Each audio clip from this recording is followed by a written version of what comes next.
ठीक आहे. आज थर्मोडायनेमिक्स स्टार्ट करू. Thermodynamics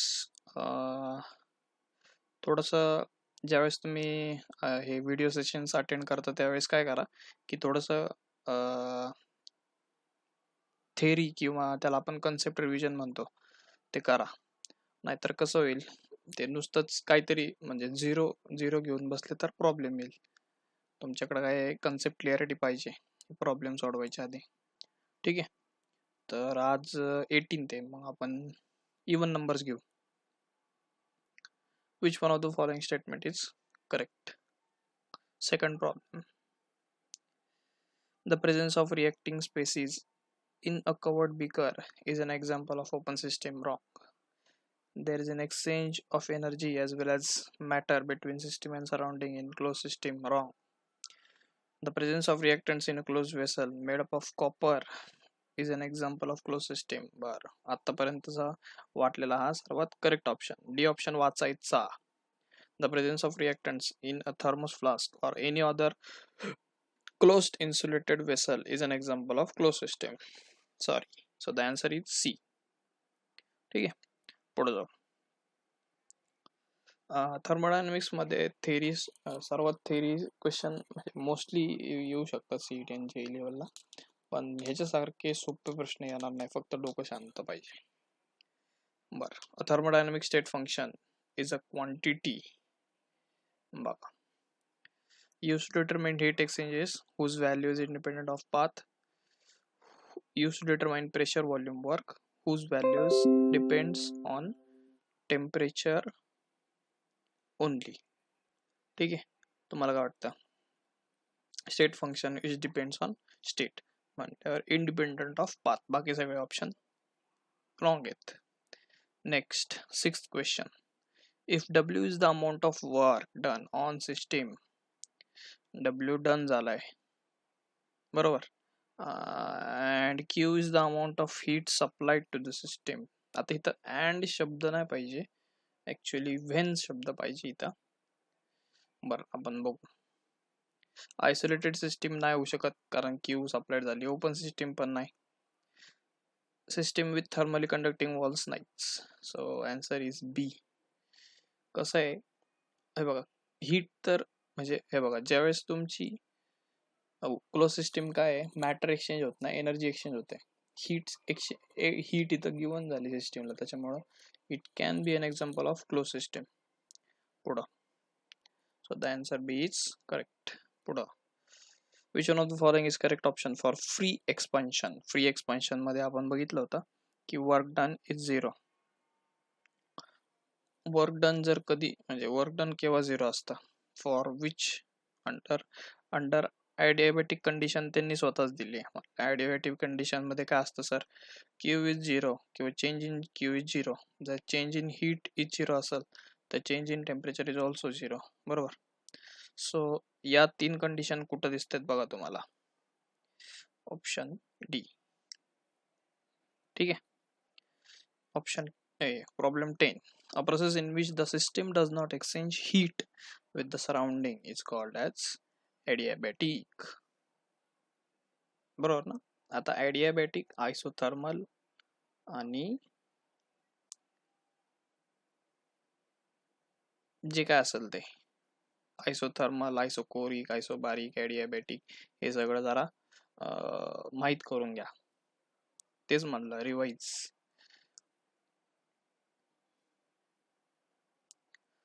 Which one of the following given properties depends on the manner in which change is brought about?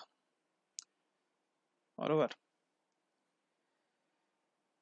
बघ आता याचा या प्रश्नाचा अर्थ प्रश्न फिरवून दिलेला आहे हा,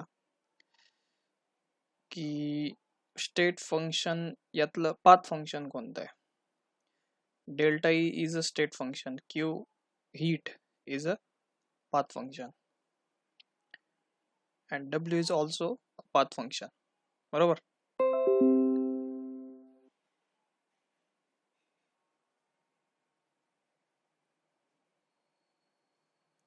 ठीक आहे. So Q and W are path functions. म्हणजे second and third option C is correct. ठीक आहे. पुढं, if refrigerator door is opened then we get. हा सर्वात सिम्पलेस्ट फॉर्म ऑफ क्वेश्चन आहे आणि ह्याच्यात 99.99% लोक चुकतात. ठीक आहे. काय रेफ्रिजरेटरचा दरवाजा उघडा ठेवला एखाद्या रूम मध्ये तर रूमचं काय होईल? रूम गरम होईल, रूम थंडच होईल आणि आम्हाला नाही माहिती. तर साहजिक आहे काही लोक काय डोळे न झाकता काय करणार रूम इज कूल्ड. पण रूम कूल्ड हा ऑप्शन चुकीचा आहे. का माहिती का? तसं तुम्ही म्हणतात सर मग फ्रीजचं काम काय असतं? थंड करा, रूम पण थंड करा, आहे का? तसं काय नसतं. काय होतं मी सांगितलं होतं फ्रीजमध्ये एक कॉम्प्रेसर नावाचा पार्ट असतो. तो काय करतो? तुमच्या फ्रीज मधलं आतलं मटेरियल थंड ठेवतो. होतं काय, ज्यावेळेस तुम्ही फ्रीजचा दरवाजा उघडा ठेवता त्यावेळेस तुमचा जो आधी कूलिंग एरिया होता म्हणजे तो फ्रीज पुरता मर्यादित होता. पण आता झालं काय, तुमचा जो कूलिंग एरिया आहे तो वाढलाय, तो झालाय रूम एवढा. आणि मग आता रूम एवढा एरिया जर कूल करायचा असेल तर कॉम्प्रेसरला जास्त पॉवर ड्रॉ करावी लागते इलेक्ट्रिसिटी सर्किट मधनं. मग होतं काय, रूम थंड व्हायच्या ऐवजी कॉम्प्रेसरमुळे गरम होते. So more amount of heat is passed out is the correct answer. मग तुम्ही म्हणताल सर रूम हिटेड हा आन्सर म्हणजे रूम विल बी हिटेड हा आन्सर का बरोबर नाही?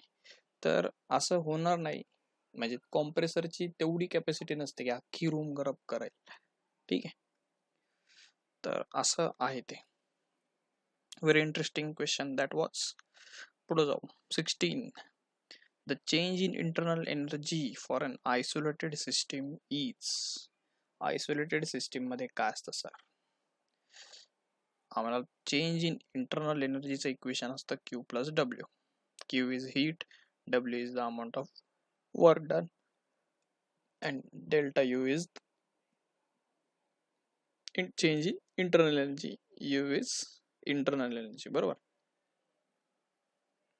तर आम्ही शिकलो होतो सर आयसोलेटेड सिस्टीम साठी Q पण 0 असतो आणि W पण 0 असतो. त्याच्यामुळं डेल्टा यू अल्टिमेटली काय येईल? 0. So answer is 0. पुढे सिलेक्ट द करेक्ट स्टेटमेंट्स. आता हा प्रश्न मी तुमच्यासाठी सोडतो. Q पॉझिटिव्ह किंवा Q निगेटिव्ह टर्मिनॉलॉजी शिकलो होतो आपण. थोडक्यात रिवाइज करतो. ज्यावेळेस सिस्टीमला हीट दिली जाते त्यावेळेस Q हा असतो पॉझिटिव्ह. ज्यावेळेस हीट काढली जाते त्यावेळेस असतो निगेटिव्ह. ज्यावेळेस सिस्टीमवर वर्क डन होतं त्यावेळेस वर्क असतं निगेटिव्ह. आणि system work done by system on surrounding is always considered as positive. ठीक आहे, तर हे लॉजिक लावून हा प्रश्न सोडवा. 18वा. पुढे जाऊ. 20. In a process 701 joule of heat is absorbed by system. म्हणजे Q काय सर? absorbed आहे. Q 701 जूल पॉझिटिव्ह का सर? ऍब्झॉर्ब केली सिस्टीमने जूल बरं का, किलो जूल नाही.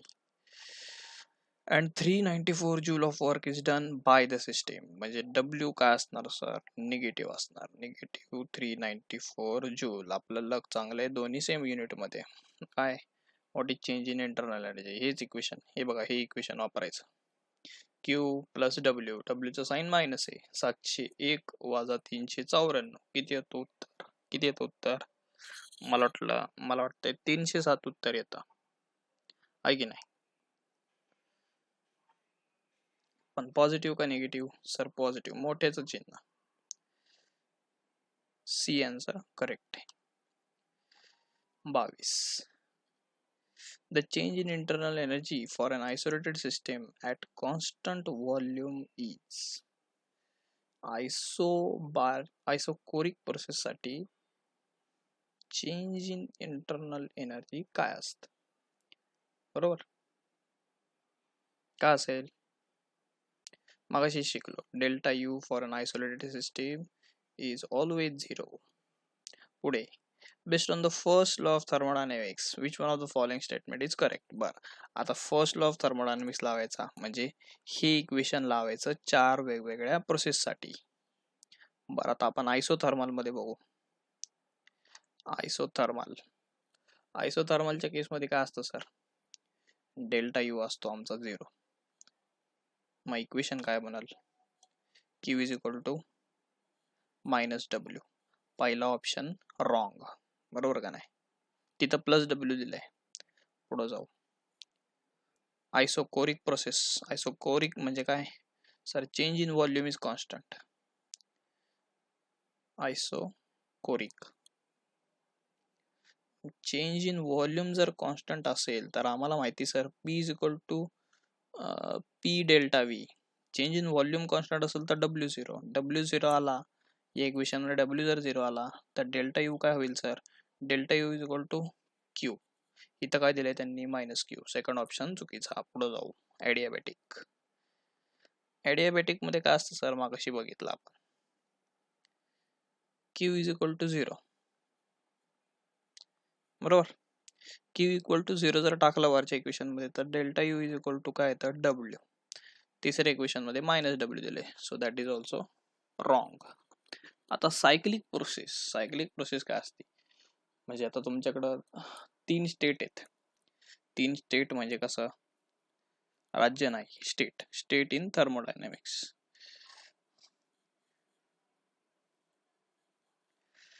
A, B आणि C. तुमची A to B एक प्रोसेस आहे, B to C एक प्रोसेस आहे आणि B to A एक प्रोसेस आहे. ठीक आहे, A to B आणि B to A यामध्ये तुमचं स्टार्टिंग पॉइंट आणि इनिशियल पॉइंट एकच आहे. पण A to B आणि B to C याच्यामध्ये स्टार्टिंग पॉइंट A होता, एंडिंग पॉइंट C आहे. ज्या प्रोसेसमध्ये स्टार्टिंग आणि एंडिंग पॉइंट सेम असतो त्याला आपण सायक्लिक प्रोसेस म्हणतो, बरोबर. जसं आपण ऑर्गॅनिक केमिस्ट्रीमध्ये सायक्लिक कंपाऊंड्स बघितले होते. बरं, मग आता ह्याचा काय उपयोग सर, सायक्लिक प्रोसेसमध्ये सर आमचं change in internal energy is 0. मग इक्वेशन काय होईल, Q plus W is equal to 0. मग मला काय करता येईल, Q is equal to -W झालं. So last option is correct. Very interesting question that was. आम्हाला सगळे लॉ, सगळ्या कंडिशन्स लावता आल्या पाहिजेत. ठीक आहे, पुढे जाऊ. 26. If 1 mole of an ideal gas expands isothermally. हिथंच आम्हाला कळलं पाहिजे की W मॅक्सचं इक्वेशन वापरायचं आहे, बरोबर का. W मॅक्सचं इक्वेशन होतं, आम्ही डेरिव्हेशन केलं, बरोबर का. डेरिव्हेशन करून त्याचं प्रिपरेशन केलं आणि ते प्रिपरेशन वायाला गेलं सर, कारण बोर्डला आलंच नाही. 2.303 nRT log to the base 10 of V2 by V1. काय दिलेलं नाही असं आहे का, नंबर ऑफ मोल्स 1 दिलेले आहेत, 2.303 इंटू 1.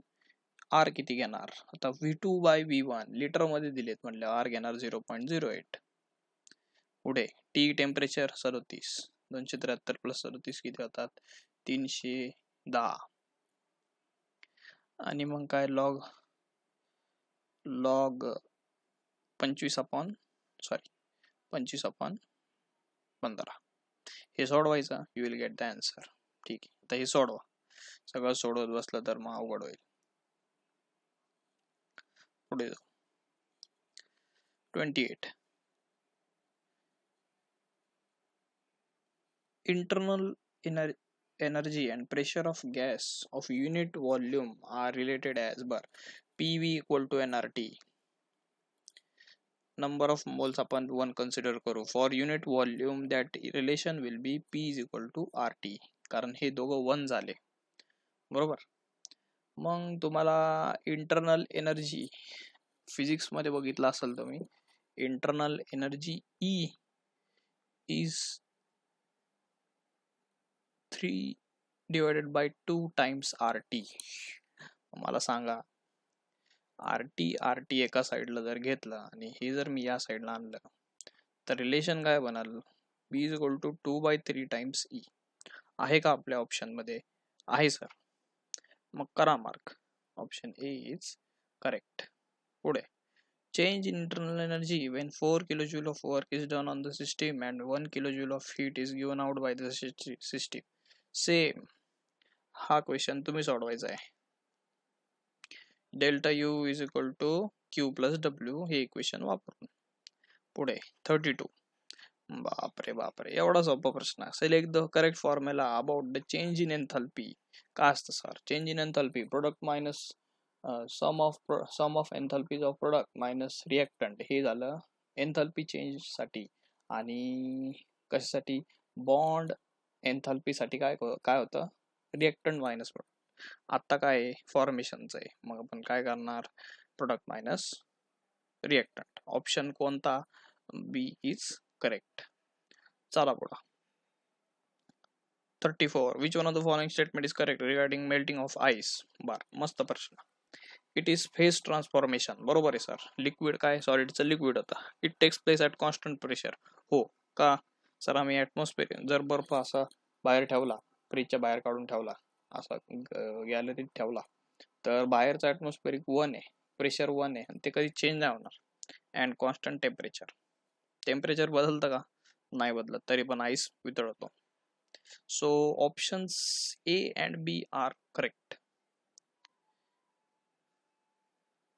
सी. ठीक आहे. बरं, आता पुढची रिएक्शन बघायची. हे सायमल्टेनियस इक्वेशन सोडवल्यासारखं आहे. 36. बरं, आता आपल्याला काय करायचंय हे बघा. या इक्वेशन साठी 2x kg आणि हा y kg. काय पाहिजे मला बघा? Heat of formation of SO2 म्हणजे काय? Heat of formation of SO2 म्हणजे मला हे इक्वेशन पाहिजे. मिळेल का? बघा कसं. समजा मी पहिलं इक्वेशन तसंच ठेवलं, हे पहिलं इक्वेशन तसंच ठेवलं आणि सेकंड इक्वेशन रिव्हर्स केलं. रिव्हर्स करण्यापेक्षा सबट्रॅक्ट केलं. चला त्याच्यातून सबट्रॅक्ट केलं, तर मला सांगा SO3 सेम साईडला आहे, ते काय होतील? कॅन्सल होतील. झाले कॅन्सल. बर, 3/2 आणि 1/2 O2. ह्याच्यातनं 3/2 1/2 गेला, किती उरतो? 1.5 मधनं अर्धा गेला, उरतो 1 O2 उरला. कुठल्या साईडला? LHS साईडला. उरलाय का? उरलाय. एस उरणार, कारण एस मधनं सबट्रॅक्ट करायला हाच नाही काय. SO2 ला मायनस साईन येणार, पण ते त्या साईडला गेल्यावर, राईट हँड साईडला गेल्यावर प्लस साईन येणार, जसं आपल्याला इक्वेशन मध्ये पाहिजे तसं. मला काय आपलं 2x - y आहे का ऑप्शन मध्ये? आहे. चला पुढं. इन द फॉलोइंग प्रोसेस, हे बघा काय झालंय. H2 हे काय विचारले, म्हणजे त्यांनी नेमकं काय झालंय? बॉन्ड डिसोसिएट झालाय, असोसिएट झालाय, काय झालंय? मग ऑप्शन काय पाहिजे याच्यामध्ये? सिंपल आहे सर. बॉन्ड डिसोसिएट झालाय. H2 मध्ये एक बॉन्ड होता, तो ब्रेक झालाय, त्याला म्हणतो आपण बॉन्ड डिसोसिएशन एन्थॅल्पी. आपल्या टेक्स्ट बुक मध्ये, HSC च्या टेक्स्ट बुक मध्ये this is called as bond atomization enthalpy. पुढा delta U for combustion of methane is -x kilojoule per mole. बर, त्यांनी एक XYZ व्हॅल्यू दिली. बरं, मग आम्ही काय करायचं आता? And the value for delta H is. बरं, आता हा प्रश्न J लेवलचा आहे, आपण सोडवू. कारण कसं, म्हणजे हे बघा, कंबशन ऑफ मिथेन CH4. बर, मग काय? CH4O2. आता हे माहिती की कंबशनचे प्रोडक्ट फिक्स असतात, CO2 अँड H2O. बाकीचं बॅलन्सिंग असतं. मग बॅलन्सिंग साठी काय करणार सर? मी वॉटरला 2 देणार आणि ऑक्सिजनला 2 देणार. झालं का बॅलन्स? बघा बरं. बरं, ठीक आहे, झालं. आणि आता आपल्याला यांचे स्टेट्स लिहिणं इम्पॉर्टंट आहे का, ते नंतर सांगतो. गॅस, गॅस, गॅस आणि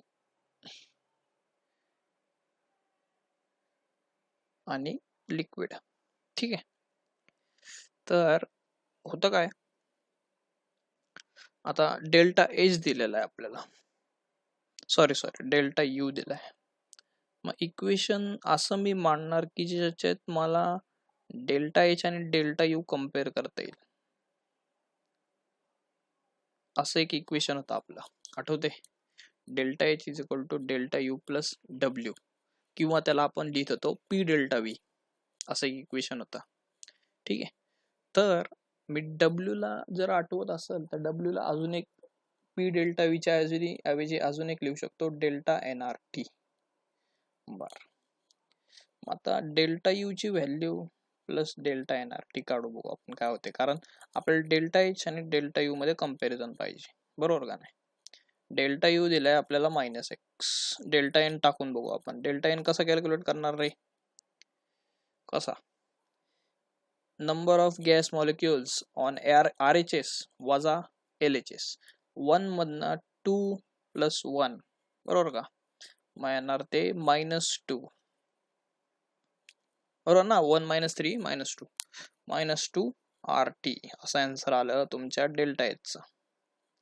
मला सांगा तुमचा नुसता डेल्टा यू काय होता -x, आणि डेल्टा एच काय झाला एवढं सगळं मायनस. मला सांगा साहजिक आहे डेल्टा यू हा मोठा असणार डेल्टा एच पेक्षा. तर कोणता ऑप्शन आहे असा, क्वेश्चन नंबर 40, असा कोणता ऑप्शन आहे, answer C, delta U is greater than delta H. पुढे, फॉर द गिवन रिएक्शन, बापरे बापरे, select the correct option for delta. आता हा ऑप्शन तुम्ही सोडवायचा, ठीक आहे का, माहिती तुम्हाला प्रोडक्ट वजा रिएक्टंट, काय तेच सांगण्यात अर्थ नाही. बर, interesting question number 44. Enthalpy change for the reaction 4H2H2 is -869.5. The dissociation energy of HS bond is. आता डिसोसिएशन एनर्जी विचारली आहे, म्हणजे जर तुम्ही नीट विचार केला तर रिएक्शन जर मी रिव्हर्स केली, बरोबर, म्हणजे कशी, इकडे बघा, 2H2 will give you 4H, isn't it. ह्याची रिएक्शन रिव्हर्स केलं आपल्याला माहिती, साइन पण पॉझिटिव्ह रिव्हर्स होता, 869.5 किलो जूल. हे झालं त्याची एनर्जी. पण ही रिएक्शन काय आहे रे, हे डिसोसिएशनच आहे, म्हणजे H2 ब्रेक झाला 4H मध्ये, पण आपल्याला एका H2 च्या मोल साठी पाहिजे. हे 2 चा 1 घेतला मी आणि 4 चे किती होतील मग 2.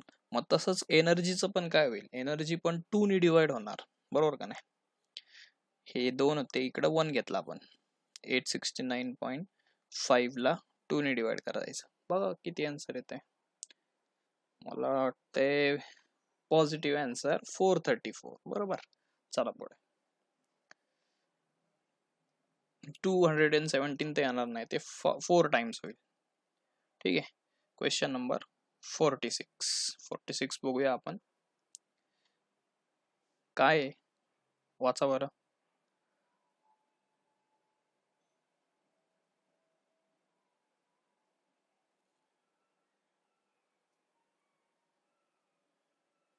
वाचला का question 46. given that heat of enthalpy of formation of H is 218 kilojoule. Enthalpy of formation म्हणजे काय की समजा H फॉर्म झालाय, enthalpy of formation takes place from its own elements, बरोबर ना. इज किती 200 किती 200 कुठे गेलं ते, हा 218. बरं, मग आता करायचं काय, express the HH bond energy, म्हणजे थोडक्यात त्यांनी काय सांगितलंय, बॉन्ड ते ॲटोमायझेशन एनर्जी, म्हणजे थोडक्यात आपण काय करणार, आपण वरच्या इक्वेशनला 2 ने मल्टिप्लाय केलं तर असं मिळेल, बरोबर. आणि 218 नाही राहणार, ते होणार 436. हे 436 किलो जूल पर मोल आपल्याला विचारलं आन्सर, त्यांनी आपला आन्सर आलेला आहे, पण आपला आन्सर आलेला आहे, पण त्यांनी विचारलंय कॅलरीज मध्ये. तर मग कॅलरी मध्ये आन्सर कसं काढतात, कन्वर्जन फॅक्टर आहे, लक्षात ठेवा, 4.18 ने डिवाइड करायचं. किलो जूलचा कन्व्हर्जन कॅलरीमध्ये 4.18 ने डिवाइड करायचं. बघा किती येईल, 100च्या जवळपास येईल, बरोबर का नाही? साहजिक आहे, 4च्या भाड्यात 400 येतात जवळ. बाकीचे कुठले जवळ आन्सर नाही येत. ठीक आहे. See next 48. The sublimation energy is 57.3 kilojoule per mole, बरोबर. And the enthalpy of fusion is 15.5 kilojoule per mole. The enthalpy of vaporization of I2 is. आता हे बघा, हे एकदम ट्रेडिशनल प्रॉब्लेम. आपल्याला फ्युजन, वेपरायझेशन आणि आयोनायझेशन मधलं वेपरायझेशन मधलं रिलेशन माहिती पाहिजे. काय असतं सर? Sublimation is equal to fusion plus vaporization. म्हणजे solid to liquid, liquid to gas आणि solid is equal to solid to gas. ठीक आहे. तर हे इक्वेशन दिलंय, त्याच्यावर हा प्रॉब्लेम सुटेल. तर हा प्रॉब्लेम तुम्ही सोडवा. 50. The heat of neutralisation is highest for the reaction between. आता ह्यासाठी आम्हाला 11वीचा 6वा धडा यावा लागतो जुन्या सिलेबस नुसार. मला वाटते ते ऍसिड थेरीज, बेसिस थेरीज होते त्याच्यामध्ये. ठीक आहे. तो धडा आम्ही मन लावून केलेला असल्यामुळे आम्हाला तो त्रास देणार नाही 11वीत, 12वीत आहे का नाही. तर लक्षात ठेवा, heat of neutralisation he strong कोणामध्ये असणार? ज्यांच्यामध्ये अट्रॅक्शन स्ट्रॉंग आहे. आणि अट्रॅक्शन स्ट्रॉंग असतं दोन. आता इथं दिसणारे सगळे तुम्हाला ऍसिड आणि बेसिस आहेत. ठीक. तर अट्रॅक्शन स्ट्रॉंग असणार साहजिक, एक स्ट्रॉंग ऍसिड आणि स्ट्रॉंग बेस मध्ये. NH4OH वीक बेस, तिथंच विषय संपला. HNO3 स्ट्रॉंग ऍसिड, पण NH4OH वीक बेस, पुढंच विषय संपला. NaOH स्ट्रॉंग बेस पर CH3COH वीक ऍसिड आहे. HCl NaOH is the correct answer. दोन्ही स्ट्रॉंग ऍसिड आणि स्ट्रॉंग बेसची पेअर आहे. पुढे, heat of formation of SO2 is -298 kilojoule. What is the heat of combustion of 4 gram of sulfur? Same आहे. आता याच्यामध्ये या लेसन मध्ये तुम्हाला एनर्जी म्हणजे एनर्जी कशी मॅनिप्युलेट करता येते नेमकं तुम्हाला समजलंय का? कंबशन काय असतं नेमकं तुम्हाला समजलंय का? फ्युजन काय असतं नेमकं तुम्हाला समजलंय का? कसं फॉर्मेशन, हीट ऑफ फॉर्मेशन काय असते? बघा, S + O2 gives you SO2, बरोबर. ह्याचं दिलंय तुम्हाला -298. विचारलंय काय? Combustion of sulphur. कंबशनला पण सेम रिएक्शन येणार, कशाला परत लिहायची. ठीक आहे. तर विचारलंय काय? 4 ग्रॅम साठी किती? सल्फरचं वेट असतं 32. ठीक आहे. मग त्यांनी किती हे बघा, 32 gram of sulphur reacts with 16 आणि 16 32, बरोबर ना. 32 gram of sulphur reacts with 32 gram of oxygen two form 64 gram of SO2. त्यांनी विचारलंय काय? Combustion for 4 gram. म्हणजे आता करणार काय आपण? 4 ग्रॅम म्हणजे 4 ग्रॅम हा 32चा कितवा पार्ट आहे? 1/8 पार्ट आहे. म्हणजे थोडक्यात त्यासाठी एनर्जी पण 1/8 लागणार. 298 मल्टिप्लाइड बाय 4 डिवाइड बाय 32 म्हणजेच 1/8 येईल ना. बरं, आता मग कॅल्क्युलेशन करायचे आणि गेट द आन्सर. पॉझिटिव्ह नाही आन्सर येणार, निगेटिव्ह आन्सर येणार. निगेटिव्ह आन्सरचा एकमेव ऑप्शन आहे सर. आमचं लक किती चांगलं आहे. मग 52चा आन्सर किती आहे सर? तर इट इज बी. ठीक आहे. पुढे जाऊ. Heat capacity. बर, ठीक आहे. हीट कॅपॅसिटी हे ठीक आहे, चालतंय, काय हरकत नाही. एक रिलेशन सांगतो. Heat capacity is molecular weight times specific heat. आता वॉटर साठी काढायला लावली, बरोबर. CP is equal to 18 times C येणार. बरं, C दिलाय का तुम्हाला? C दिलाय का? नाही दिलेला. पण आता कसं आहे, हे जनरल नॉलेजचा प्रश्न आहे हा. C for water is 4.18. 4.18 आला answer. CP for water will be calculated. ठीक आहे. आन्सर पॉझिटिव्ह येणार. त्याच्यामुळे 75.3 हा ऑप्शन व्हॅलिड दिसतोय मला. बाकी कुठले आन्सर नाही येणार.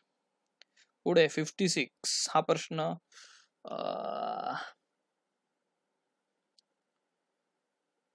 नाही केला तरी चालेल. ठीक आहे.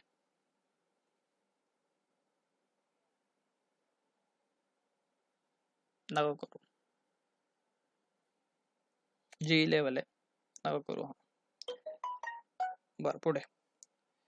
Entropy is independent of path माहिती आहे. स्टेट फंक्शन बरोबर. इंडिपेंडंट पाथ ऑफ पाथ म्हणजे स्टेट फंक्शन.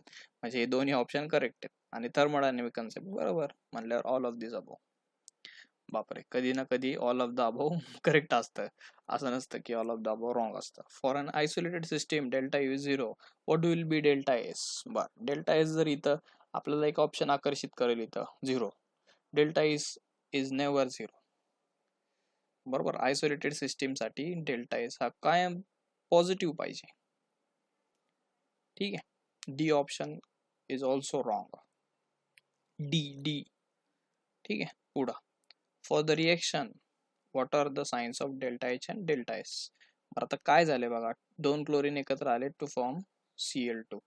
डेल्टा एस माहिती तुम्हाला. डेल्टा एस काय असेल, पॉझिटिव्ह असेल का निगेटिव्ह असेल. एंट्रोपीचं साइन पॉझिटिव्ह, सॉरी 61चं करायचं नाही ना, सॉरी 62 घ्या. मस्त प्रश्न आहे. The standard molar entropy of H2O is 70 joule per kelvin per mole. बरोबर. Standard molar for liquid phase liquid phase. Standard molar entropy of solid water is. आता आम्हाला सांगा, हे काय प्रश्न सोपा आहे. एंट्रोपी दिलेल्या व्हॅल्यूपेक्षा, लिक्विडच्या व्हॅल्यूपेक्षा सॉलिडची व्हॅल्यू जास्त असणार का कमी असणार. एंट्रोपी कमी होतीये का जास्त होतीये. कमी होतीये म्हणलं गिवन व्हॅल्यूपेक्षा ते काय असणार, कमी असणार. सो 62चा आन्सर येणार बी, लेस than 70 joule per kelvin per मोल. 64. Find out the entropy change in surrounding when 1 mole of H2O is formed under standard conditions. Standard conditions under 1 mole form झालाय वॉटरचा. तर एंट्रोपी कॅल्क्युलेशन कसं करायचं. वॉटर फॉर्म झालाय, एवढी heat release झाली आहे. तुम्हाला जर एक फॉर्म्युला आठवत असेल, टेक्स्ट बुक मध्ये आहे. Delta S is equal to Q surrounding upon temperature at which the change takes place. बरोबर. तर क्यू सराउंडिंग काढता येईल का आपल्याला, डोळ्यासमोर आहे -286. पण तो मायनस साइन घ्यायचा का, नाही घ्यायचा. कारण ही वॉटर फॉर्म होताना तेवढी हीट रिलीज झाली आहे आणि ती सराउंडिंगला मिळाली आहे. So surrounding will take it as positive sign. बरोबर ना. सराउंडिंगच्या दृष्टीने ती हीट ऍड झाली आहे, मग त्याला म्हणतात पॉझिटिव्ह हीट. 286 ठीक आहे किलो जूल पर मोल. आणि टी काय असणार रे, टी विल बी 298. का सर, आपलं नाही का standard temperature and pressure condition STP 25 degree Celsius. मग बघा हे किलो जूल मध्ये, हे किलो जूल पर मोल मध्ये काय जूल मध्ये कन्वर्ट करायचं and get the answer. Positive answer पाहिजे. बघा 64चं कॅल्क्युलेशन करा. 66. 1 mole of which one of the following has highest entropy. तुम्हाला काय वाटतं. डायमंड तर नाहीच, मर्क्युरी पण नाही, उरतं लिक्विड नायट्रोजन आणि हायड्रोजन गॅस. लिक्विड आहे त्याच्यामुळे विषय नाही, उरला ऑप्शन हायड्रोजनचा. So answer is hydrogen gas. ठीक आहे. According to second law of thermodynamics, a process is spontaneous if काय. स्पॉन्टेनियस असल्यावर डेल्टा एस काय असतो, पॉझिटिव्ह असतो का निगेटिव्ह असतो. पॉझिटिव्ह. मोर दॅन 1, हे सॉरी मोर दॅन 0. पुढं 70. Which one of the following pairs of chemical reaction is certain to result a spontaneous reaction? Spontaneous reaction आहे म्हणल्यावर लक्ष द्या, डेल्टा एस हा ग्रेटर दॅन 0 असणार. Delta S is greater than 0 म्हणल्यावर entropy वाढणार. दोन ऑप्शन इथंच स्ट्राईक आउट झाले. ऑप्शन ए स्ट्राईक आउट आणि डी पण. उरले ऑप्शन बी आणि सी. बर, इन्क्रीजिंग डिसऑर्डर तर आहेच, पण एंडोथर्मिक का एक्झोथर्मिक ते कसं ठरवायचं? तुम्हाला जर आठवत असेल तर आपण एक इक्वेशन शिकलो होतो की डेल्टा जी, त्याच्यावर एक चार्ट पण बनवला आपण. ठीक आहे, चार्ट पण बनवला होता. Delta G is equal to delta H minus T delta S, बरोबर. बरं, आता डेल्टा एसचा तर विषय संपला. इन्क्रीजिंग आहे म्हणल्यावर ही टोटल टर्म कायम निगेटिव्ह असणार. पण डेल्टा एच जर पॉझिटिव्ह असला तर डेल्टा जी हा पॉझिटिव्ह येईल, आणि डेल्टा जी पॉझिटिव्ह आला तर that will be non spontaneous. For delta G to be negative, delta H also should be negative, कारण हे ऑलरेडी निगेटिव्ह आहे, बरोबर. मग हे निगेटिव्ह पॉझिटिव्ह होईल, पण साईन तर निगेटिव्हच राहणार. त्याच्यामुळे डेल्टा एच निगेटिव्ह पाहिजे. आणि डेल्टा एच निगेटिव्ह कोणत्या रिएक्शन मध्ये असतो सर? एंडोथर्मिक. एक्झोथर्मिक मध्ये सॉरी डेल्टा एच हा एक्झोथर्मिक मध्ये निगेटिव्ह असतो. सॉरी, माय बॅड. ठीक आहे, पुढं. Which one of the following does not have zero entropy even at absolute zero? तर ह्याचं आन्सर सांगतो तुम्हाला मी. डायपोल इंटरॅक्शन आठवत असेल तर या दोन पेअर बघा, CO आणि NO, त्यांच्यामध्ये डायपोल आहे. आणि किती झालं, ॲब्सोल्यूट झिरोला जरी नेले, त्यांच्यातली एंट्रोपी कधीच झिरो होणार नाही. का? कारण they will never meet, two poles never meet. त्याच्यामुळं ऑप्शन पी इज करेक्ट. हे बघा, सी आणि ओ हे पोल ॲब्सोल्यूट म्हणजे -273 डिग्री सेल्सिअसला यांची एंट्रोपी ही कधीच झिरो नाही होणार, कारण ते पोल एकत्र येणार नाही, त्यांच्यात डिसऑर्डर राहणार, काहीतरी रँडमनेस राहणार. ठीक आहे, पुढे जाऊ. 2 moles of an ideal gas at 27 degrees Celsius are expanded reversibly from 2 liter to 20 liter. Find entropy change. Entropy change.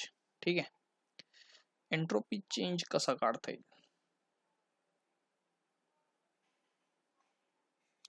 Delta एसचं इक्वेशन वापरून, डेल्टा एसचं इक्वेशन हे शिकलो होतो आपण. 2.303 RT log to the base 10 V2 by V1. All the values are given.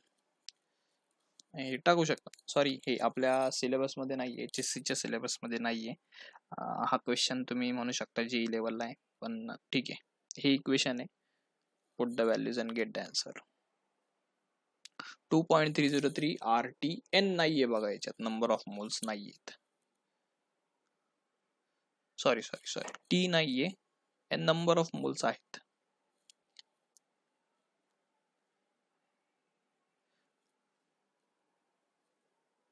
ठीक आहे. 76. In evaporation of water, delta H and delta S are. Evaporation of water, liquid पासून गॅस, डेल्टा एस काय होणार? वाढणार. म्हणल्यावर साईन कोणता? Positive. Option A आणि option D correct आहेत, कारण डेल्टा एस म्हणजे दोन्ही नाही, पण डेल्टा एसचं साईन काढायला लागेल आपल्याला. Evaporation of water, heat release होणार काय ऍब्झॉर्ब होणार? विचार करा, काय होणार? ऍब्झॉर्ब होणार. एंडोथर्मिक. ऍब्झॉर्ब झाली तरच लिक्विडचा गॅस होणार आहे, त्याच्यामुळे डी नाही, ए ऑप्शन करेक्ट आहे. दोन्ही पॉझिटिव्ह साईन. असं इलिमिनेशन करत जा. ठीक आहे,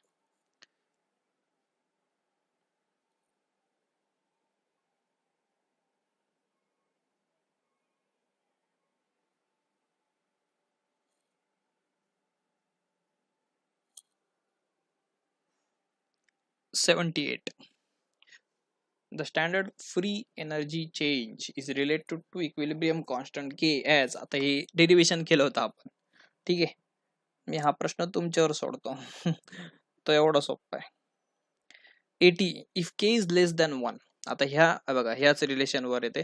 मग आता ते इक्वेशन मला लिहायलाच लागेल. ठीक आहे. Delta G is equal to -2.303 RT log k. ठीक आहे. जर k हा लेस दॅन 1 असेल म्हणजे निगेटिव्ह असेल, what will be the value of, किंवा ठीक आहे के हा लेस दॅन 1 असेल तर होईल काय, लॉग तुमचा निगेटिव्ह आन्सर देईल, आणि लॉगने जर निगेटिव्ह आन्सर दिलं तर delta G will be positive. का, तर निगेटिव्ह आणि निगेटिव्हचं मल्टिप्लिकेशन हे पॉझिटिव्ह येतं. ठीक आहे. So the answer is C. पुढे जाऊ. 82 the equilibrium constant for reaction is 10. What will be the value of G. आता हे बघा डेल्टा जी, सॉरी तेच इक्वेशन आहे. Delta G is equal to -2.303 RT log to the base 10 of k. k value दिली, r टाकता येईल. कसा, हे काय दिलेलं आहे r, t पण दिलं आहे बघा. टाकायचं आणि gate the answer. Negative answer येणार कारण g मध्ये नॅचरल निगेटिव्ह असतो, म्हणजे साईनच निगेटिव्ह असते इक्वेशन मध्ये. 84 at 1 atmosphere pressure delta S is 75 joule per Kelvin per mole, delta H is 30 kilojoule per mole. यासाठी आपल्याकडे एक इक्वेशन होता, delta G is equal to delta H, हेच मगाचं टी डेल्टा एस. बरोबर. तर करायचंय काय बघा,